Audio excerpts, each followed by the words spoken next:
দক্ষিণ এশিয়ার শাসন ব্যবস্থা বা সরকার পরিবর্তনে যুক্তরাষ্ট্রের সহকারী পররাষ্ট্রমন্ত্রী ডোনাল্ড লুর সাথে নিবিড়ভাবে কাজ করছেন ভারতে নিযুক্ত মার্কিন রাষ্ট্রদূত এরিক গারসেট্টি। ভারতীয় কূটনীতিক সূত্রগুলো এমন বিশ্লেষণ দিচ্ছেন। তারা বলছেন, ভারতীয় প্রধানমন্ত্রী নরেন্দ্র মোদীর রাশিয়া সফরে ক্ষিপ্ত হয়েছে যুক্তরাষ্ট্র। পাকিস্তান ছাড়াও শ্রীলঙ্কা ও বাংলাদেশের রাজনৈতিক পট পরিবর্তনে কূটনৈতিক হস্তক্ষেপ রয়েছে ডোনাল্ড লু আর এরিক গারসেট্টির। আরও জানাচ্ছেন রানা মঞ্জুর। এনজিওর কিস্তি প্রথমবার বিকাশ পেমেন্ট করলেই 20 টাকা ইনস্ট্যান্ট ক্যাশব্যাক। ভারত হয়ে বাংলাদেশ সফর করছেন মার্কিন সহকারী পররাষ্ট্রমন্ত্রী ডোনাল্ড লু। 2021 সাল থেকে মার্কিন প্রেসিডেন্ট জো বাইডেনের প্রশাসক হিসেবে দক্ষিণ এশিয়া অঞ্চলের কূটনীতি নিয়ে ব্যস্ত সময় পার করছেন তিনি। নানানভাবে আলোচনা সমালোচনা রয়েছে এই ডোনাল্ড লুর। পাকিস্তানের সাবেক প্রধানমন্ত্রী ইমরান খান 2022 সালে ইউক্রেন যুদ্ধ শুরুর পর রাশিয়া সফর করায় তাকে গদিচ্যুত করার পেছনে এই ডোনাল্ড লুর হাত ছিল বলে নিজেই দাবি করেছিলেন ইমরান খান।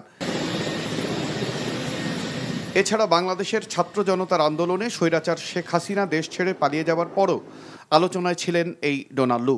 এসব নিয়ে the Sunday Guardian Eric Garcetti hosts regime change expert Donald Lu শীর্ষক এক প্রতিবেদন প্রকাশ করেছে। রিপোর্টে বলা হয়, জুলাই মাসে ভারতীয় প্রধানমন্ত্রী নরেন্দ্র মোদী মস্কো সফর করায় ক্ষিপ্ত হয়েছিল যুক্তরাষ্ট্র, যার ফলশ্রুতিতে পশ্চিমাদের তীব্র চাপের মুখে রয়েছে মোদীর সরকার।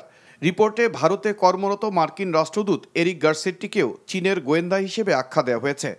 ভারত থেকে এরিক গারসেট্টিকে দিল্লি 8 সেপ্টেম্বর প্রত্যাহার চেয়ে দাবি তুলেছে বলেও জানিয়েছে তারা।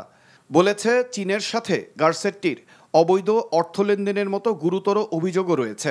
Symbolism and the timing of Prime Minister Modi's trip to Moscow.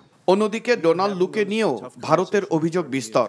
ভারতীয় পররাষ্ট্র মন্ত্রণালয় মনে করে, ডোনাল্ড লু 1996-97 সাল থেকে ভারতের সাথে মার্কিন অনেক সহায়তা প্রকল্প বাতিলের হোতা ছিলেন। 1997 থেকে 2013 পর্যন্ত ভারতে ডেপুটি মিশন চিফও ছিলেন ডোনাল্ড লু এবং অভ্যন্তরীণ রাজনীতিতে প্রভাব বিস্তারের চেষ্টা করেছিলেন। Prime Minister Modi 2 weeks before he went to Moscow also saw President Zelensky on the margins of the G7.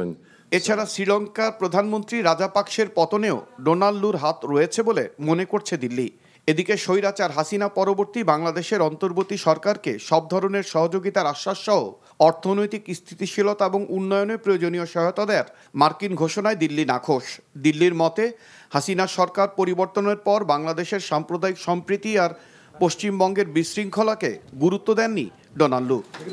Rana Manjur, NTV international desk. এনজিওর কিস্তি প্রথমবার বিকাশ পেমেন্ট করলেই 20 টাকা ইনস্ট্যান্ট ক্যাশব্যাক।